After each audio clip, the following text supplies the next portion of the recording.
Meus irmãos, eu quero convidá-los a abrirem as suas Bíblias em Tiago, capítulo 4. Nós estamos retomando a nossa exposição bíblica na carta de Tiago, às noites de sábado.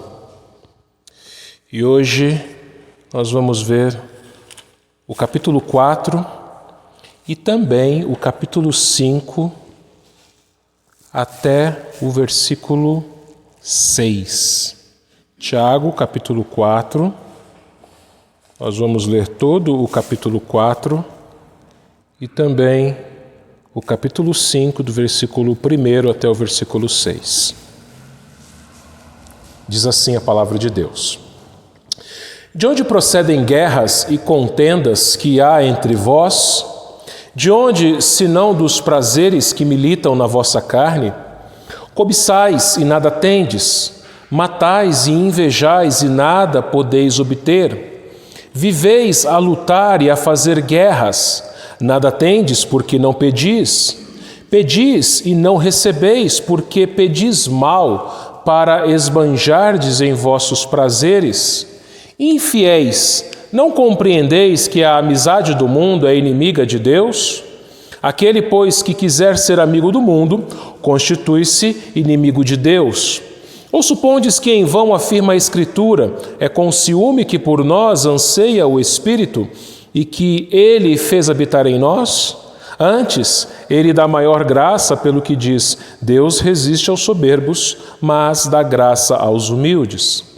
Sujeitai-vos, portanto, a Deus, mas resisti ao diabo e ele fugirá de vós.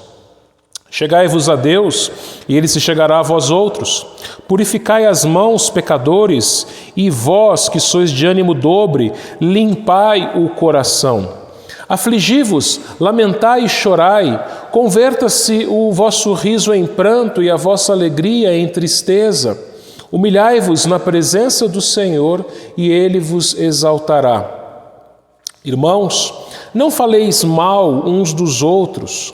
Aquele que fala mal do irmão ou julga a seu irmão, fala mal da lei e julga a lei. Ora, se julgas a lei, não és observador da lei, mas juiz. Um só é legislador e juiz, aquele que pode salvar e fazer perecer. Tu, porém, quem és que julgas o próximo? Atendei agora vós que dizeis, hoje ou amanhã iremos para a cidade tal, e lá passaremos um ano, e negociaremos e teremos lucros. Vós não sabeis o que se sucederá amanhã, que é a vossa vida? Sois apenas como neblina que aparece por instante e logo se dissipa. Em vez disso, devias dizer, se o Senhor quiser, não só viveremos, como também faremos isto ou aquilo. Agora, entretanto, vos jactais das vossas arrogantes pretensões. Toda arrogância semelhante a esta é maligna. Portanto, aquele que sabe que deve fazer o bem e não o faz, nisso está pecando. Atendei agora, ricos, chorai, lamentando por vós, por causa das vossas desventuras que vos sobrevirão. As vossas riquezas estão corruptas, e as vossas roupagens comidas de traça. O vosso ouro e a vossa prata foram gastos de ferrugens, e a sua ferrugem há de ser por testemunho contra vós mesmos, e há de devorar como fogo as vossas carnes. Tesouros acumulastes nos últimos dias. Eis que o salário dos trabalhadores que ceifaram os vossos campos e que por vós foi retido com fraude está clamando, e os clamores dos ceifeiros penetraram até os ouvidos do Senhor dos Exércitos. Tendes vivido regaladamente sobre a terra, tendes vivido nos prazeres, tendes engordado o vosso coração em dia de matança, tendes condenado e matado o justo, sem que ele vos faça resistência. Senhor meu Deus, obrigado pela bênção que temos de, nesta noite, estarmos juntos aqui, Pai, na Tua casa, para adorarmos a Ti, Senhor Deus, e para nesse momento, Senhor Deus, ouvirmos a Tua palavra. Fala com cada um de nós nesse instante, Senhor Deus. Que a Tua palavra, Senhor, não volte vazia aqui nesta noite. Que todos sejam confrontados, ó Deus, sejam edificados, sejam, Senhor Deus, admoestados pela Tua palavra. Que o Senhor, ó Deus, faça a Tua obra aqui nesta noite, que o Teu Espírito Santo, meu Deus, transforme vidas, ó Deus, moldando-as conforme a Tua vontade. É o que eu te peço em nome de Jesus. Amém. O que é ser crente para você? Tem pessoas que acham que ser crente é ser membro de uma igreja. Ser crente é ser batizado. Ser crente é ter feito a sua pública profissão de fé. É fazer parte do hall de membros de uma igreja. É frequentar os cultos, as aulas de escola bíblica dominical, os estudos bíblicos. Ser crente é entregar as suas ofertas, os seus dízimos, é participar da ceia. Todas essas coisas o crente faz, mas ser crente é muito mais do que isso.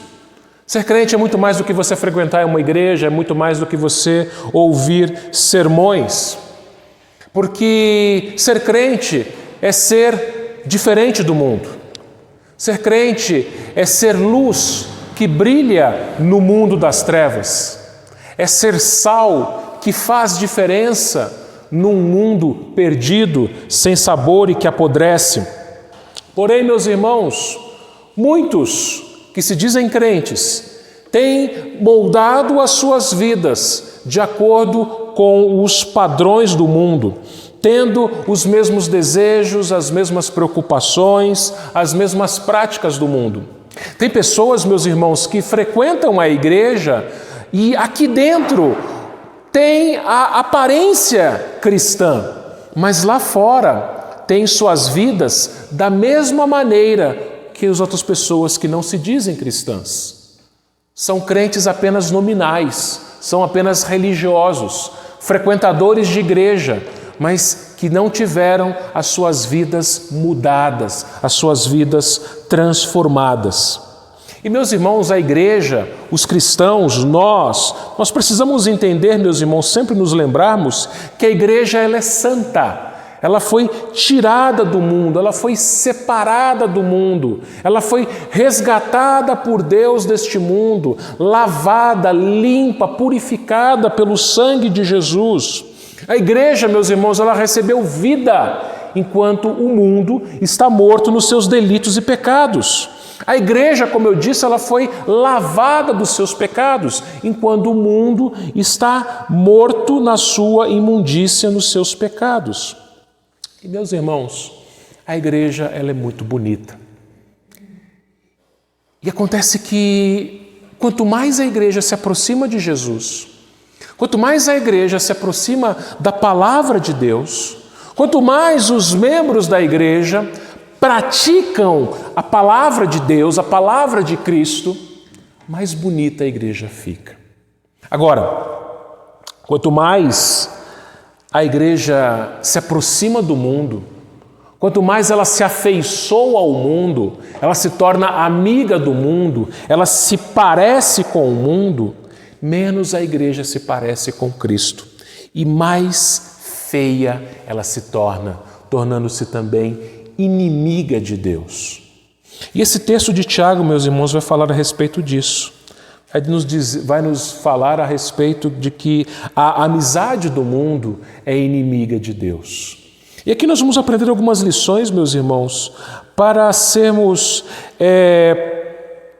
lembrados de que nós não devemos ser amigos do mundo.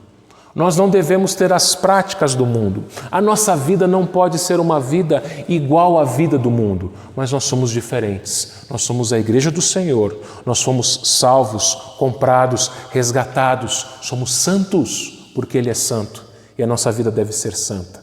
A primeira lição que a gente aprende nesse texto, meus irmãos, é que a amizade do mundo gera inimizades entre os crentes. Tiago, meus irmãos, nós vamos nos lembrar aqui, ele escreveu esta carta a cristãos que passavam por várias provações, Então, desde o ano passado, né, na medida do possível, quando a nossa igreja estava aberta aos sábados e também um pouquinho antes, no ano passado, a gente começou aos sábados estudar a carta de Tiago e nós vimos que Tiago escreveu a irmãos que passavam por perseguições, por provações e que eles deveriam praticar a palavra de Deus, eles deveriam demonstrar a sua fé através das obras, né? Eles deveriam ter uma linguagem santa, sem maledicência, agindo com mansidão, com sabedoria, com paz. Então veja, o que Tiago estava ensinando nessa carta, essa breve carta, é aquilo que eu falei no início. Ser cristão não é apenas você frequentar uma igreja e ouvir sermão. É muito mais do que isso. É ter uma vida com Deus, é ter obediência à palavra de Deus, é ser transformado, convertido. E muitas pessoas dentro da igreja, membros da igreja, batizados, não se converteram. Não, porque as suas vidas são iguais às vidas das pessoas do mundo. Aí você pode me dizer, não, pastor, mas eu sou diferente. Eu sou membro da igreja, eu fui batizado, professei minha fé, entrego meus dízimos, tenho cargo na igreja, participo da ceia. Eu não falo palavrão, eu não fumo, eu não bebo, de casa para o trabalho, trabalho para casa, eu respeito a minha esposa, respeito o meu marido, eu pago minhas contas em dia, eu sou uma boa pessoa. Vou dizer uma coisa para você, lá fora, está cheio de gente que nunca pisou na igreja, mas que é um bom pai, uma boa mãe, um bom marido, uma boa esposa, um bom trabalhador, paga suas contas em dia, não tem vícios, tem uma língua boa, não fala besteira, não fala palavrão, são pessoas honestas, só que são ímpias. Então veja, ser cristão não é moralismo, não é ter uma moral correta, embora o cristão deva sim ter uma boa moral, mas é muito mais do que isso. Ser cristão é ter uma vida com Deus, é ter vida com Cristo, é andar nos caminhos do Senhor, na sua palavra. E mesmo aqueles que são convertidos de verdade, mesmo aqueles que são crentes de verdade, eles podem se desviar. Pode acontecer, meus irmãos, que mesmo entre nós que somos convertidos, pode acontecer que a gente se desvie em algum momento de nossas vidas. Isso é possível se nós não tomarmos cuidado. E aí esse texto ele vai nos chamar a tomarmos esse cuidado. Né? E é interessante uma coisa, meus irmãos, que esse texto nos diz, que quando o cristão se distancia de Deus, ele se aproxima do mundo. E quando o cristão se aproxima do mundo, a igreja sofre. Quando um só membro da igreja começa a desobedecer a Deus, toda a igreja sofre. Né? Eu falei sobre isso aqui no domingo passado, domingo de manhã, né? E quem assistiu o estudo bíblico que eu dei para a Igreja Betel na quarta-feira, a Igreja Betel de Itapeva, que eu expandi ali o Salmo 122, né? Que a gente começou a ver no domingo passado, eu falei exatamente isso. Nós somos corpo, nós somos membros de um corpo. Se você tiver uma unha encravada, você vai sentir dor no corpo inteiro. Todo o seu corpo vai sofrer. Se um membro da igreja se afasta de Deus, se um membro da igreja tem uma vida mundana, a igreja toda sofre. E é isso que Tiago começa dizendo no versículo 1, capítulo 4, versículo 1. De onde procedem guerras e contendas entre vós? De onde, senão dos prazeres que militam na vossa carne? Irmãos, no livro de Atos, que nós estávamos estudando aos domingos pela manhã, né? Mas teremos que fazer uma pausa agora por causa da escola dominical, nós vimos que a igreja primitiva no livro de Atos era uma igreja que tinha paz, uma igreja que vivia em paz, que os membros viviam em paz uns com os outros, em harmonia uns com os outros. Mas o tempo começou a passar, e o que aconteceu? Alguns membros da igreja começaram a fazer exatamente isso que nós estamos vendo aqui. Começaram a se aproximar do mundo, começaram a levar vidas mundanas, começaram a ter práticas mundanas. E isso gerou guerra dentro da igreja. Isso gerou briga dentro da igreja. Os problemas apareceram dentro da igreja. Conflitos, contendas, brigas entre os irmãos. E por quê?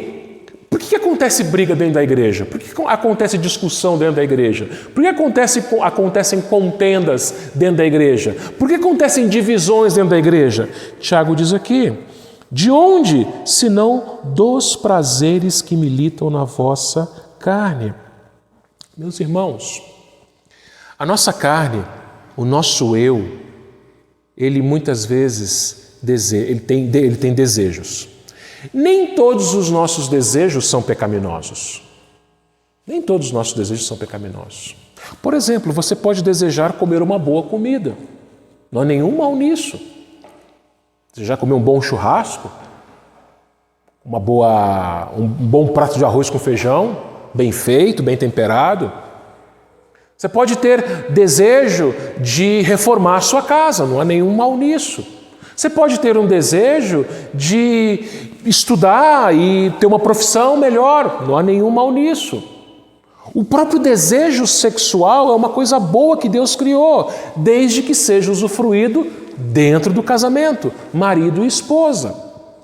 Então vejam, meus irmãos, se nós usarmos os nossos desejos de acordo com a vontade de Deus, os nossos desejos são bons. O problema é quando os nossos desejos são contrários à palavra de Deus e principalmente não visam a glória de Deus, mas apenas o próprio eu. Eu quero, eu mereço, então eu quero que os meus desejos sejam satisfeitos. E uma pessoa que pensa dessa forma, meus irmãos, ela é capaz de pisar em cima da outra para que os seus desejos sejam satisfeitos, sejam realizados. Ela não vive para a glória de Deus, mas apenas para sua própria glória. São pessoas que vivem em busca do prazer. Existe até uma palavra para isso, chama-se hedonismo. O que é o hedonismo? Hedonismo é uma pessoa que vive apenas pelos seus prazeres.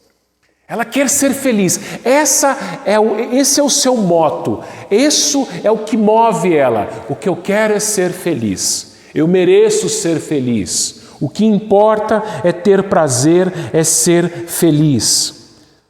Só que pessoas assim, meus irmãos, são pessoas egoístas, pessoas que não levam Deus em conta, pessoas que são amigas do mundo e inimigas de Deus. E quando uma pessoa é assim, uma pessoa egoísta, que só pensa em si mesma, só pensa nas suas vontades, nos seus desejos, em satisfazer os seus desejos, mas dia menos dia isso vai gerar confusão, isso vai gerar briga, vai gerar discórdia dentro da igreja.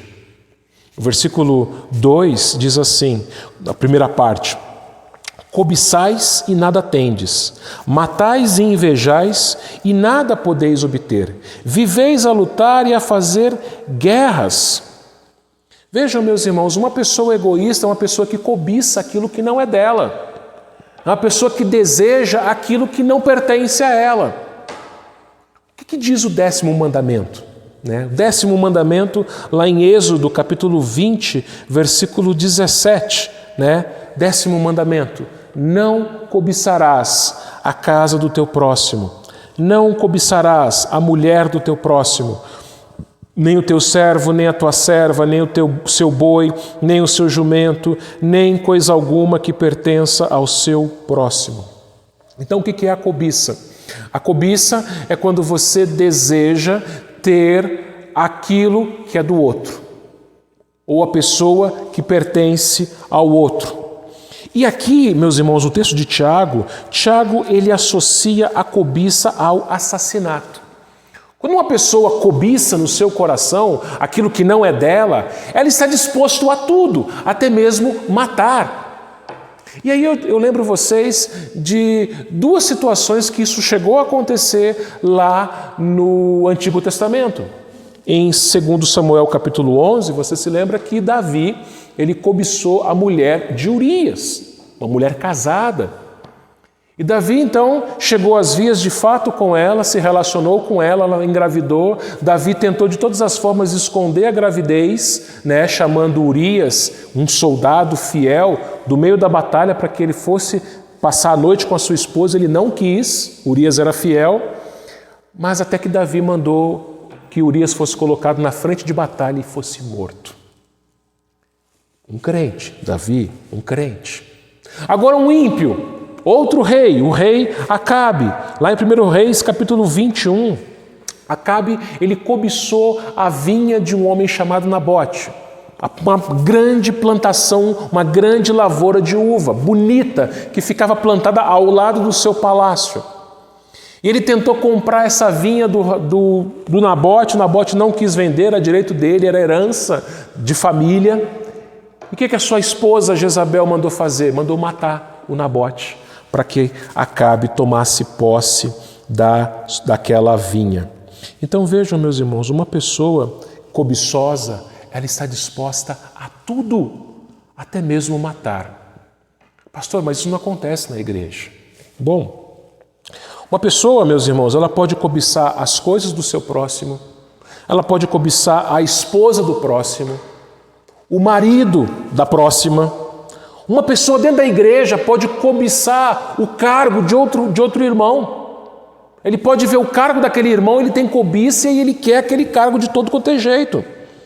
E isso vai gerar ódio no seu coração, sendo disposto até mesmo a matar. Eu acredito, meus irmãos, que naquela igreja a quem Tiago escreveu, não tenha chegado a acontecer nenhum assassinato. Mas Jesus, meus irmãos, ele equipara o ódio ao irmão ao homicídio.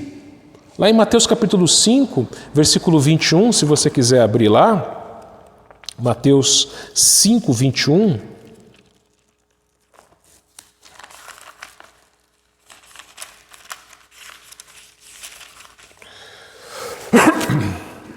Nós lemos assim: ouviste o que foi dito aos antigos, não matarás, e quem matar estará sujeito a julgamento. Eu, porém, vos digo que todo aquele que sem motivo se irá contra o seu irmão estará sujeito a julgamento. E quem proferir um insulto ao seu irmão estará sujeito a julgamento do tribunal. E quem lhe chamar tolo estará sujeito ao inferno de fogo. Então vejam, meus irmãos, Jesus coloca em pé de igualdade o ódio e o assassinato.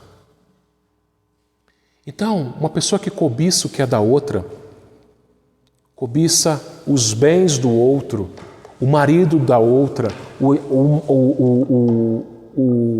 a esposa do outro, o cargo na igreja do outro, essa pessoa vai gerar um ódio no seu coração, vai brigar com ela, vai gerar conflito, guerras entre elas. Mas vejam, meus irmãos, tem uma segunda coisa aqui ainda. A amizade do mundo impede que as nossas orações sejam atendidas. Então, uma pessoa que é amiga do mundo, que pensa somente nos seus próprios prazeres, porque é isso que o mundo faz, né? Já percebeu as propagandas, como é que elas são? As propagandas, elas vão tentar nos vender que nós merecemos aquilo. Então, a propaganda de um carro, por exemplo, você merece ter esse carro. A propaganda de uma viagem, você merece viajar. A propaganda de qualquer outro produto, você merece ter isso. Isso é o que o mundo, isso é o que o mundo nos vende. E é isso que o mundo fala. Eu mereço ser feliz. E quando isso entra dentro da igreja, problemas acontecem, guerras acontecem, isso leva à cobiça, e isso leva com que as orações dessas pessoas não sejam respondidas por Deus. Capítulo 4, versículo 2, a segunda parte. Nada tendes porque não pedis. Pedis e não recebeis porque pedis mal para esbanjares os vossos prazeres. Então a primeira coisa, meus irmãos, é que eles não oravam. Eles não oravam. Eles resolviam as coisas do seu próprio jeito. Se você precisa de alguma coisa, o que você faz? Primeira coisa que você faz, Imagina o seguinte, que eu falei de carro agora há pouco. Você está lá com o seu carro com muito problema, dando muita manutenção, você precisa comprar um carro novo. O ímpio faz o quê? O ímpio dá um jeito, ele vai lá, vende aquele carro, muitas vezes ele até esconde os defeitos, passa a outra pessoa para trás, para que ele possa comprar um outro carro mais novo. O ímpio, ele vai juntar dinheiro, fazer empréstimo, vai dar os seus pulos, como dizem.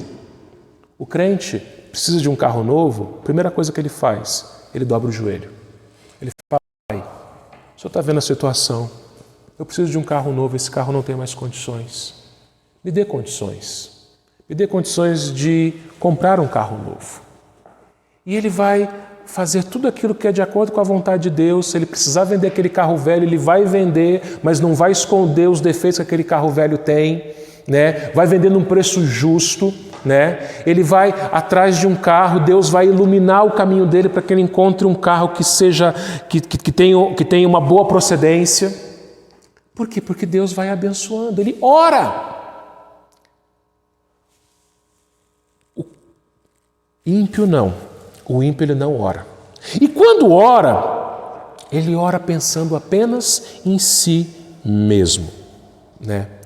Quando o ímpio ora, ou quando um crente que está longe de Deus, que está sendo amigo do mundo, ele ora assim, Senhor, é porque eu preciso, é porque eu quero. Preste atenção nas orações. Quando uma pessoa começa a orar, e ela fala muito eu, para mim, eu, para mim. Essa pessoa é uma pessoa egoísta. Ela só está pensando nela. Jesus ele ensinou o seguinte, se você quiser abrir a sua Bíblia em João 15, versículo 7. João 15, 7. Ele diz assim: se permanecerdes em mim e as minhas palavras permanecerem em vós, pedireis o que quiserdes e vos será feito. Quando que a nossa oração é respondida, que Deus faz aquilo que nós pedimos? Quando as palavras de Deus permanecem em nós. Quando a gente lê a Bíblia e pratica a Bíblia, obedece a Bíblia. Quando nós não somos ouvintes negligentes, mas operosos praticantes, aí sim Deus ouve as nossas orações. Agora, quem só ouve sermão e não obedece a Deus, quem só vem na igreja, mas não tem uma vida de santidade, de obediência à palavra de Deus, ela vai orar, mas vai orar apenas pensando em si mesma, nos seus próprios desejos, na sua própria cobiça, cobiçando aquilo que é o próximo, com ódio no coração, com raiz de amargura no seu coração. Meus irmãos, uma pessoa que tem amargura no coração, que tem ódio no coração contra o outro, Deus não ouve oração. Às vezes alguns crentes dizem que oram e Deus não escuta, parece que Deus não está escutando, e de fato Deus não está escutando. Porque se existe pecado não confessado, se existe uma vida de pecado, Deus não vai atender a nossa oração. Nós devemos confessar os nossos pecados, deixar a vida mundana e viver para Cristo. Por isso que ele fala aqui, pedis e não recebeis, porque pedis mal para esbanjar-lhes nos vossos prazeres. O apóstolo João ele escreveu assim, 1 João 5,14. 1 João 5,14 ele diz: e esta é a confiança que temos para com Ele, que se pedirmos alguma coisa segundo a sua vontade, Ele nos ouve. Quando você for orar, você tem que orar pedindo para que Deus faça a vontade dEle, né? Mas entenda uma coisa, né? Orar pedindo para que Deus faça a vontade dEle não pode ser uma coisa da boca para fora. Tem crente que fala assim, Senhor, faz a tua vontade. Aí Deus faz. E a vontade de Deus é diferente da sua vontade. Aí a pessoa fica com raiva de Deus. Não é da boca para fora.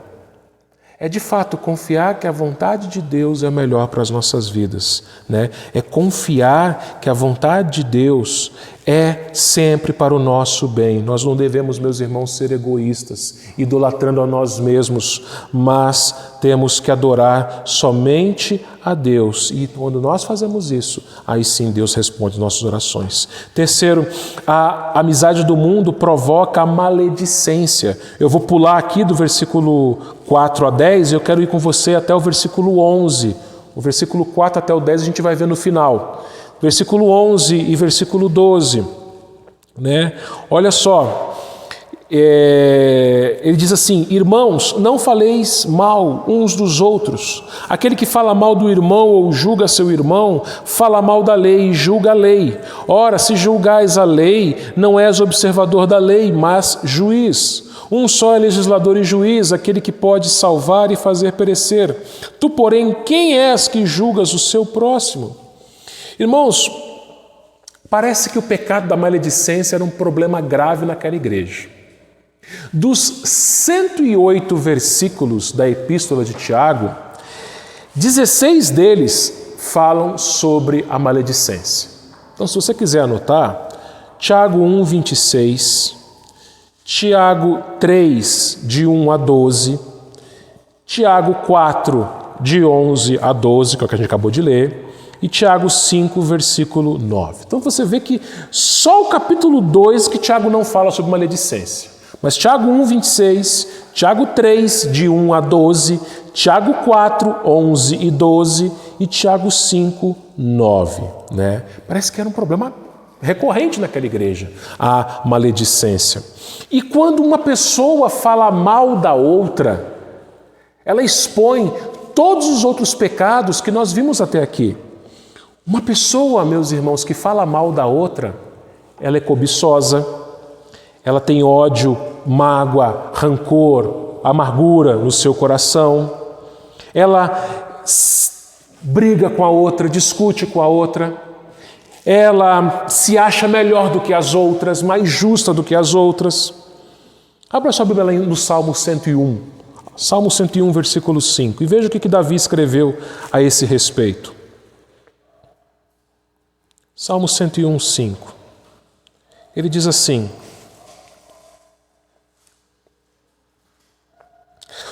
ao que às ocultas calunia o próximo, a esse destruirei. O que tem olhar altivo e coração soberbo, não o suportarei. Deus fala na sua palavra que Ele vai destruir aquele que às ocultas calunia o próximo. Veja como é grave, meus irmãos. E nós vivemos numa cultura que as pessoas falam mal umas das outras, que as pessoas fazem fofoca umas das outras, que as pessoas são maledicentes, gostam de falar da vida dos outros. E como o povo gosta de falar da vida dos outros, e esse, meus irmãos, é um dos principais pecados dentro da igreja.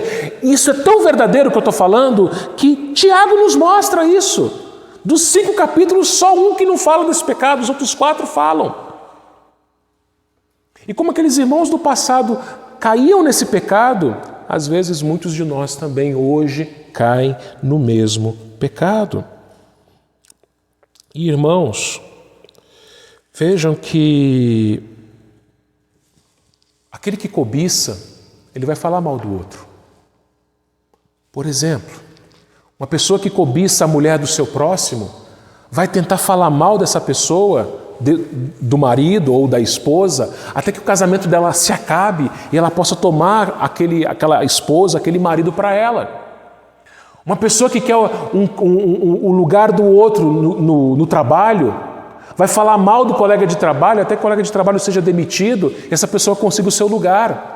Na igreja, a mesma coisa, uma pessoa que quer o cargo da outra na igreja, ela vai falar mal daquele irmão, até que aquele irmão perca aquele cargo e ela tome aquele cargo para si. Então, vejam, meus irmãos, que essa prática, esse pecado é abominável a Deus. Abra lá em Provérbios 6, Provérbios 6, 16 a 19. Provérbios 6, 16 a 19. Diz assim, Se você nunca leu esse texto, peço para que você leia, e se você tiver com uma caneta, você marque, principalmente o versículo final, o versículo 19. Diz assim, versículo 16: 6 coisas o Senhor aborrece, a 7ª a sua alma abomina. Olhos altivos, quer dizer, uma pessoa soberba. Língua mentirosa. Mãos que derramam sangue inocente. Lembra que eu falei do assassinato? Uma pessoa que tem ódio, que tem briga, está disposta até mesmo a matar. Coração que trama os projetos iníquos. Pés que se apressam a correr para o mal. E olha a 7ª, a coisa que Deus abomina. Testemunha falsa que profere mentiras e o que semeia contendas entre irmãos. Deus abomina isso. Contendas entre irmãos. E tem gente que semeia, né? Tem gente que calunia, que difama. Aliás, esse é o significado da palavra diabo. Diabo significa caluniador, difamador. O diabo, ele fala mentiras a respeito dos outros. Você se lembra o que aconteceu no Jardim do Éden, lá em Gênesis capítulo 3? O diabo, ele usou a serpente para difamar a Deus, a palavra de Deus. A serpente chegou para Eva e falou para Eva: olha, você pode comer desse fruto sim. Deus falou que você vai morrer se você comer do fruto, mas não, você não vai morrer. Lá o texto diz assim: é certo que não morrereis. Quer dizer, a serpente se colocou no lugar acima de Deus. Não acredita no que Deus diz, acredita no que eu digo. E o caluniador, o difamador, o maledicente, ele age de forma diabólica, de forma demoníaca. Voltando para Tiago 4:11, ele fala que quem fala mal do irmão, ele fala mal da lei e julga a lei. Ou seja, o que a lei diz? O que a palavra de Deus, a lei de Deus nos diz? Que nós não devemos ser maledicentes, não devemos levantar falso testemunho. E quando você peca nesse sentido, você está sendo contra a lei, se achando acima da lei e acima do próprio juiz. É o que diz o versículo 12 aqui, né? Um só é legislador e juiz, aquele que pode salvar e fazer perecer. Tu, porém, quem és que julgas o próximo, né? Tiago nos lembra aqui, meus irmãos, que só existe um juiz e legislador, que é Deus. Nós não devemos julgar o irmão. Nós não devemos falar mal do irmão. Nós não devemos fazer fofoca do irmão, maledicência do irmão. Não devemos, porque quem faz isso é o mundo. No seu trabalho, lá no seu ambiente de trabalho, você sabe que isso acontece, você já viu isso acontecendo. Antes de eu me tornar pastor de tempo integral, eu também tinha a minha profissão. E nas empresas que eu trabalhei, eu via isso todo dia. Pessoas nos cantos falando mal umas das outras. Falando mal do colega de trabalho, falando mal do patrão, falando mal do chefe, falando mal de todo mundo. E uma falsidade. Aí a outra pessoa chegava, o assunto chegava, sorria. Oi, tudo bom? Irmãos, isso na igreja acontece, eu já vi. E você também já deve ter visto. Só que não pode. Não pode. Isso é coisa do mundo, isso é coisa de gente sem Deus. E quem faz isso, Deus abomina. Quem faz isso, age igual o diabo. Porque é o diabo que faz isso. Agora, vejam, meus irmãos, Tiago aqui, ele não está nos ensinando que nós devemos fazer vistas grossas para o pecado do irmão, que nós não devemos confrontar o pecado do irmão. Você não deve ser maledicente, mas também é o seguinte: se você vir o seu irmão pecando, você fala assim, irmão, eu vi acontecer, eu vi o pecado ali e não vou fazer nada. Não, deixa ele, o problema é dele. Ele vai se ver com Deus. Irmãos, a Bíblia não ensina isso. O que Jesus diz lá em Mateus 18, né? Eu não vou pedir para você abrir agora, mas lição de casa, para você ler Mateus capítulo 18, quando Jesus ele nos ensina o seguinte, que quando o seu irmão pecar contra ti, vai até ele só e tem uma conversa com ele. Então vejam, meus irmãos, você soube, ouviu algum irmão em pecado, ao invés de você espalhar a notícia, ao invés de você ficar querendo ver o circo pegar fogo, como dizem, né? Você tem que procurar a pessoa. Procurar a pessoa e conversar com a pessoa, você e ela só. Sem fazer propaganda, sem espalhar, sem maledicência, sem fofoca. Meus irmãos, se isso acontecesse na igreja com frequência, a igreja seria muito mais feliz, muito mais saudável. Irmãos, isso vale para todos nós, todos nós. Se você vê o seu irmão, a sua irmã cometendo algum pecado, souber que aquela pessoa está cometendo algum pecado, o que você tem que fazer? É procurar essa pessoa, você e ela só, mais ninguém. Não precisa nem chamar o pastor.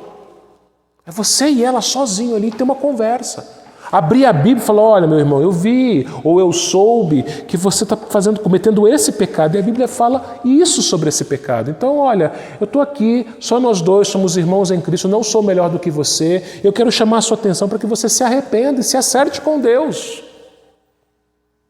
E se a pessoa se arrepender e se acertar com Deus, pronto, acabou o assunto. Jesus diz, ganhaste teu irmão.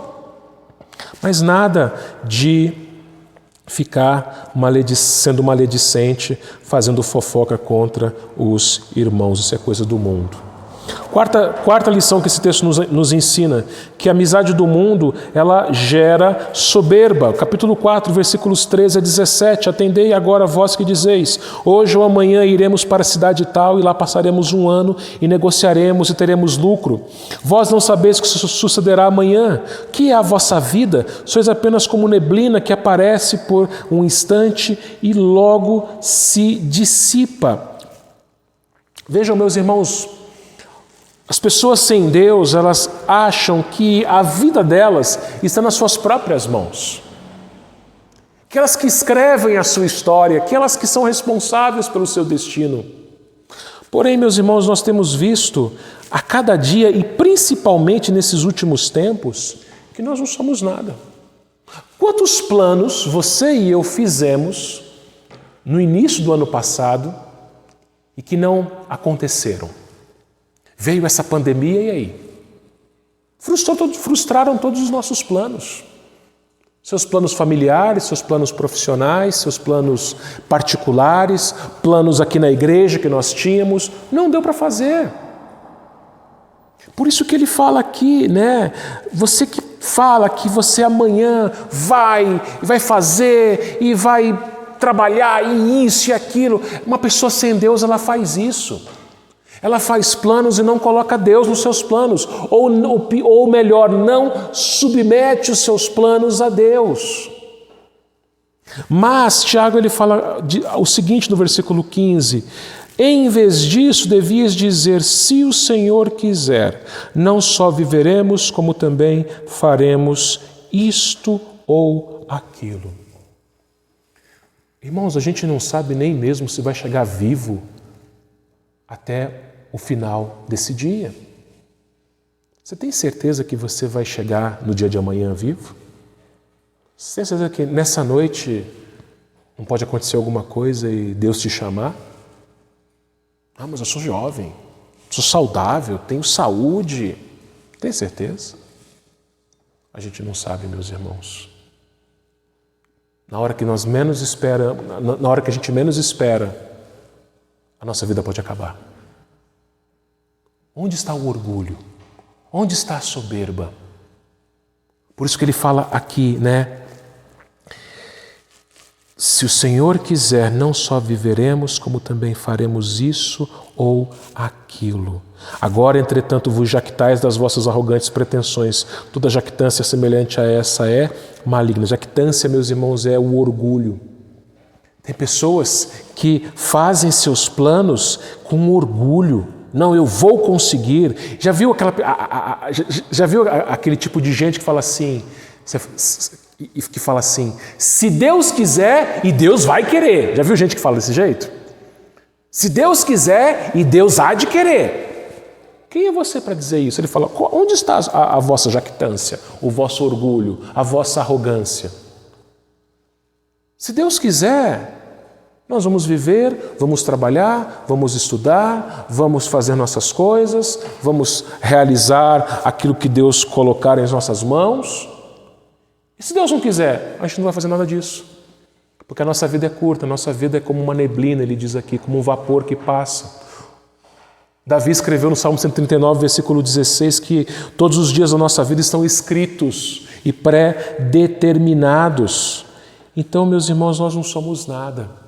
Devemos sim fazer planos, devemos sim fazer projetos, mas devemos colocar nas mãos de Deus, Senhor, esses são os meus planos, são para a Tua glória.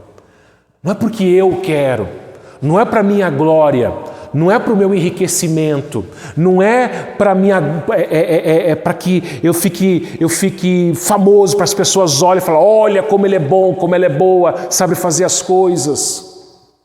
Mas que o Teu nome seja glorificado no meu trabalho, que o Teu nome seja glorificado na minha família, que o Teu nome seja glorificado no meu ministério na igreja. Agora, se o Senhor não quiser, o Senhor é bom da mesma forma. Por isso que ele fala no versículo 17, portanto, aquele que sabe que deve fazer o bem e não o faz, está pecando. Ou seja, uma vez que nós aprendemos estas coisas e sabemos que devemos fazer estas coisas, se a gente não fizer, nós estamos pecando. Uma coisa é quando você não sabe e erra por não saber. Eu não sabia. Mas você sabe, nós sabemos. Se nós caímos nesses erros, nós estamos pecando. Quinta lição que a gente aprende ainda, meus irmãos. A amizade do mundo leva ao enriquecimento ilícito. O capítulo 5, ele entra aqui, do versículo 1 até o versículo 6. Tiago aqui ele vai se referir aos ricos, que alguns estudiosos vão dizer que não eram ricos crentes, eram ricos que oprimiam os membros pobres da igreja. Mas é possível também que sim, fossem membros da igreja que eram ricos. É possível que isso aconteça, meus irmãos. E o que estava acontecendo aqui? Olha só, Tiago ele fala assim no versículo 1, atendei agora ricos, chorai lamentando por causa das vossas desventuras que vos sobrevirão, as vossas riquezas estão corruptas, as vossas roupagens comidas de traça, o vosso ouro e a vossa prata foram gastos de ferrugens, a sua ferrugem há de ser testemunho contra vós mesmos, há de devorar como fogo as vossas carnes, tesouros acumulastes nos últimos dias. Eis que o salário dos trabalhadores que ceifaram os vossos campos e que por vós foi retido com fraude, está clamando e os seus clamores e os clamores dos ceifeiros penetram até os ouvidos do Senhor dos Exércitos. Vamos entender algumas coisas aqui, meus irmãos. Primeiro, ser rico não é pecado. Não é pecado você ser rico. Deus abençoa alguns dos seus filhos e algumas das suas filhas com bens materiais. Nós temos na Bíblia alguns exemplos, como por exemplo, Abraão era um homem rico, Boaz era um homem rico, José de Arimateia era um homem rico, os próprios Davi e Salomão foram muito ricos, mas Salomão ele escreveu o seguinte em Provérbios 10, 22, a bênção do Senhor enriquece, com ela ele não traz desgosto. Um crente rico, ele é abençoado por Deus. O que ele faz com aquilo? Ele abençoa os outros. Um crente rico será um bom patrão. Vai pagar um salário digno, um salário justo para os seus empregados. Um crente rico, ele vai ajudar os mais necessitados, os mais pobres. Um crente rico, ele vai investir no reino de Deus, vai investir na obra missionária, vai investir na igreja. O que estava acontecendo aqui? Se esses crentes a quem Tiago escreveu, se esses ricos, aliás, a quem Tiago escreveu, eram ricos crentes, ricos membros daquela igreja, o que eles estavam fazendo? Eles estavam se aproveitando das suas riquezas e se aproveitando dos seus empregados, dos ceifeiros, dos trabalhadores rurais que ceifavam a terra, que colhiam, pagando baixos salários, dando condições ruins de trabalho. Um patrão crente, um rico crente, como eu disse, ele vai pagar um salário digno, justo para o seu empregado, vai cumprir as leis, vai dar equipamentos de proteção para ele usar. Vai tratar com dignidade o seu empregado. Um crente rico, ele vai investir no reino de Deus. Mas não era isso que estava acontecendo aqui. E Tiago, no versículo 5, diz: tendes vivido regaladamente sobre a terra, tendes vivido nos prazeres, tendes engordado o vosso coração no dia da matança. Tiago aqui ele compara com a engorda de um animal. Uma vez eu ouvi um missionário dizendo que algumas tribos canibais na África, quando eles capturam um inimigo, o que eles fazem com esse inimigo? Eles engordam. Eles dão comida boa para aquela pessoa, para aquele capturado. Para ele comer, para ele engordar. Para quê? Para quando ele estiver bem gordo, eles matam e comem. Não é assim que a gente faz com boi, com frango, com porco. Você engorda o porco para chegar no Natal, você mata e come. O que aqueles ricos estavam fazendo, Tiago fala, vocês estão engordando aqui na terra. Vocês estão levando uma vida boa aqui na terra. Mas a hora de vocês vai chegar. Por isso que no versículo 1 aqui ele fala, olha, arrependam-se, chorai, lamentai, que as vossas desventuras sobrevirão. Mas não são somente os ricos da igreja que devem se arrepender, mas todo mundo. E assim eu encerro voltando para o capítulo 4, versículos 4 a 10, com a sexta lição. A amizade do mundo deve ser confessada e arrependida. No versículo 4 ele diz assim: infiéis, não compreendeis que a amizade do mundo é inimiga de Deus? Aquele, pois, que quiser ser amigo do mundo, constitui-se inimigo de Deus. Essa palavra infiéis aqui na língua original pode ser traduzida, irmãos, por adúlteros. A igreja é a noiva de Cristo, é a esposa de Deus. E quando um crente vive fora da vontade de Deus, fazendo as coisas do mundo, tendo as práticas do mundo, então ele está traindo a Deus, ele está sendo adúltero, está sendo infiel.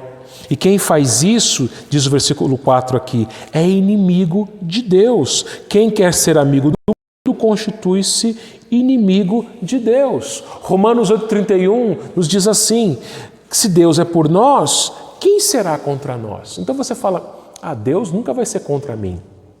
Será mesmo? Experimenta desobedecer Ele. Às vezes, meus irmãos, Deus ele pesa a mão sobre os seus filhos quando eles são desobedientes. Você não faz isso? Você que é pai, você que é mãe? Você não disciplina o seu filho ou a sua filha quando ele é desobediente? Deus faz a mesma coisa conosco. Hebreus capítulo 12 nos mostra isso. Quando crentes começam a se parecer com o mundo, Deus então pesa a mão. Tornam-se inimigos de Deus. Ele vai dizer o seguinte, eu vou, por causa do nosso tempo, eu vou pular aqui o versículo 6 e o versículo 5, aliás, o versículo 6, ele vai dizer, antes ele dá maior graça pelo que diz, Deus resiste aos soberbos, mas dá graça aos humildes. Sujeitai-vos, portanto, a Deus, mas resisti ao diabo e ele fugirá de vós. Irmãos, o diabo ele vai nos tentar. O diabo ele vai usar pessoas ao nosso redor para nos tentar. O diabo vai usar aquele seu colega de trabalho, aquela sua colega de trabalho. O diabo ele vai usar a televisão. O diabo ele vai usar a internet. O diabo ele vai usar vizinhos, amigos, conhecidos para te fazer pecar.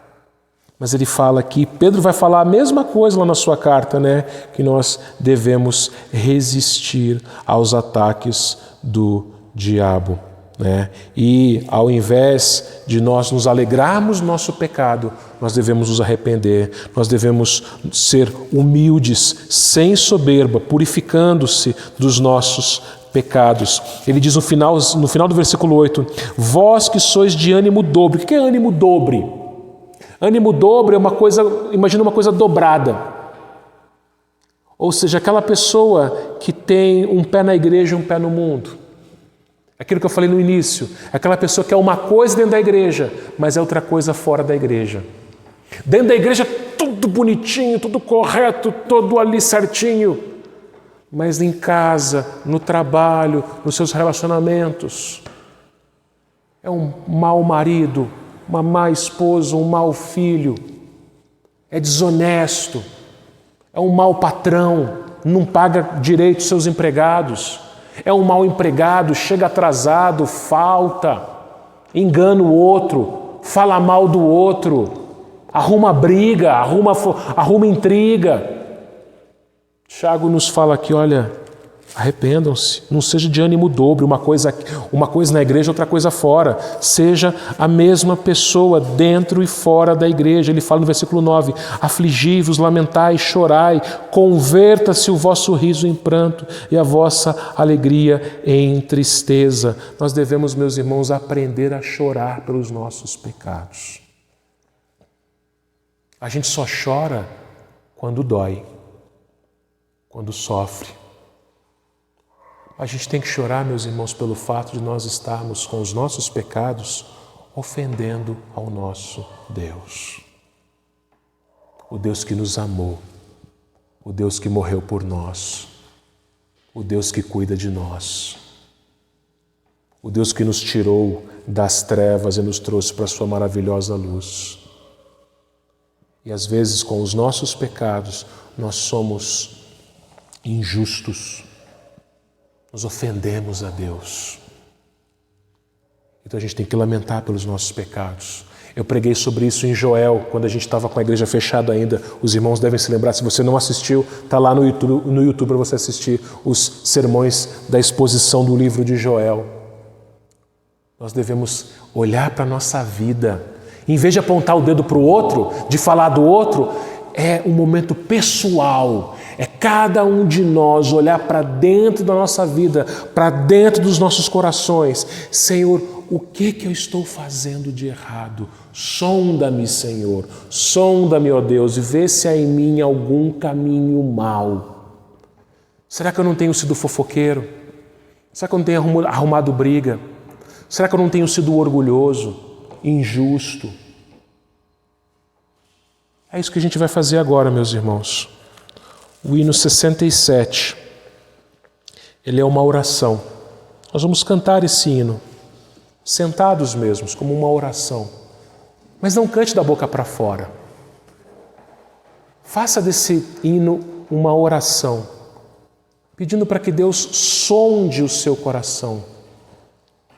Arrependa-se, chore pelo seu pecado, peça a Deus a sua misericórdia, para que assim a sua igreja tenha paz, para que assim sejamos amigos de Deus e não amigos do mundo.